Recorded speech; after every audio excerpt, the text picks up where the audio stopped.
வாங்க. எந்த ஊருங்க ஐயா? பெங்களூர் ஐயா. பெங்களூர். எத்தனை வருஷத்து பிரச்சனை? இது ஒரு 10 வருஷமா இருக்குது ஐயா. அப்படியே நீங்கள் கொஞ்சம் பின்னாடி போங்க. குமிஞ்சு உங்கள் காலை தொடுங்க கீழே. சும்மா தொடுங்க. இல்லை தொடுங்க நீங்கள். போதும், கட்டு லூஸாக இருந்துச்சு. சரி, பரவாயில்ல. இப்போ வந்து உங்களுக்கு வந்ததுக்கு இப்போ எப்படி இருக்குது?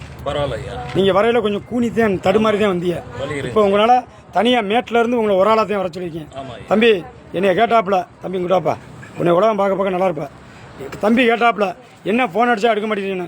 தம்பிக்கு ஒரு சின்ன சேம்பிள் தான் கொடுத்தீங்க. எவ்வளோ நேரம் பேன் பேசிக்கிட்டு இருந்தேன்?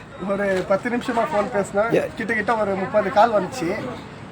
எடுத்து பேச முடியல. அடிச்சுட்டே இருக்காங்க, ஃபோன் அடிச்சுட்டே இருக்காங்க. அதனால் எடுக்க முடியாது சூழ்நிலை. யாரும் வருத்தப்பட வேண்டாம் நண்பர்களே. உங்களை கையெடுத்து கும்பிட்றேன். ஃபோன் எடுக்கலன்னா யாரும் வருத்தப்படாதியா. என்ன அங்கிட்டு மூலிகை மருந்து வாங்குறாள்னா அந்த பக்கம் வாங்கிக்கிட்டு இருக்காங்க. இது மருத்துவம் பார்க்குறாள் மட்டும்தான் இந்த பக்கம் இருக்காங்க. நான் வந்து ஒரு நாளைக்கு 60 பேருக்கு மேலே என்னால் வைத்தியம் பார்த்து கட்டுக்கட்டி அனுப்ப முடியாது. நான் மற்ற ஆள் மாதிரி 4 பேரை என் மச்சனே, என் தம்பி, என் சித்தப்பானு உட்கார வச்சு கட்டுக்கட்ட சொல்லலாம். தொழில் பழக்கி விட்ருக்கான். இருந்தாலும் எங்கள் சாமிக்கு நான் தான் கை வைக்கணும். அதனால் நான் உழைச்சி நான் தான் சிரமப்பட்டு கட்டுறேன். என் சாமி கொடுத்த வாக்கு. அதனால் நான் வந்து 10 பேரை உட்கார வச்சுட்டு ஆகா கூட்டம் ஓவராக இருக்குது, என் மச்சனே நீங்கள் அங்கிட்டு பாருங்கள், என் தம்பி நீ இங்கிட்டு பாரு, அதுக்கெல்லாம் வேலையே இல்லை. நான் தான் கை வைக்கணும். 60 பேருக்கு மேலே என்னால் அட்டன் பண்ண முடியாது. 500 பேர் வந்தாலும் மூலிகை மருந்து கொடுத்துருவான். ஞாயிற்றுக்கிழமை வந்துடாதீங்க. மூலிகை மருந்து வாங்குறாலே 8 டு காலையில் கூட வரலாம். 7 மணிலேருந்து சாயந்தரம் 4 மணி வரைக்கும் கொடுப்பாங்க. இந்த வைத்தியம் பார்க்குறாலே கரெக்டாக 2 மணிக்கு மேலே வந்துடாதீங்க. ஏன்னா காலையில் எத்தனை டோக்கன் புக் ஆயிடுச்சு? 60 டோக்கன். அப்போ இந்த 60 டோக்கன் பார்க்குறதுக்கு எப்படி நைட்டு 9000 நீங்கள் வந்தாலும் திரும்பி தான் போகிற மாதிரி இருக்கும், வேஸ்ட்டு. அதனால் காலையிலே வந்துடுங்க.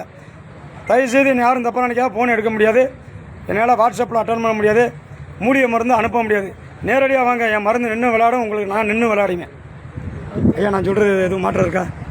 நல்ல உண்மை. அம்மா அப்போ உங்கள் வீட்டுக்காருக்கு இப்போ எத்தனை வருஷமாம்மா? 10 வருஷமா? 10 வருஷமா.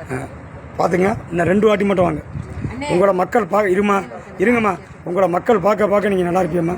ஏன்னு கேளுங்களே, நீங்கள் மக்கள்கிட்ட வந்து உங்களோட உண்மையை சொல்கிறீல்ல, நீங்கள் என்றைக்குமே நல்லா இருப்பீங்க. என்னடா அண்ணன் வீடியோ எடுத்து போடுறோம்னு நினைக்காதீங்க. எங்கே பிரச்சனையில் வழிவேதனையில் தவிச்சுக்கிட்டு இருக்க மக்கள் எல்லாரும் என்னை பாருங்கன்னு சொல்கிறேன். நான் காப்பாற்றுறேன். இந்த வாதம் சம்மந்தப்பட்டு மட்டும் மூலிகை மருந்தை தேய்ச்சா கொஞ்சம் ஃப்ரீ பண்ண வாதம் குணமடையாது, மறுவாதம் வரவிடாமல் தடுக்கும். மற்றபடி வலி சம்மந்தப்பட்டதுக்கு நான் மாதிரி புத்தூர்கட்டு பாண்டி மூலிகை நுடன நின்று விளையாடும். நாங்கள் சொல்கிறபடி பராமரிச்சுட்டு வாங்க. சரிம்மா, அம்மாவும் வீடியோ இருக்குது, எல்லோரும் எடுங்க. ரொம்ப சந்தோஷம். யாரும் வந்து அம்மா இருங்கம்மா.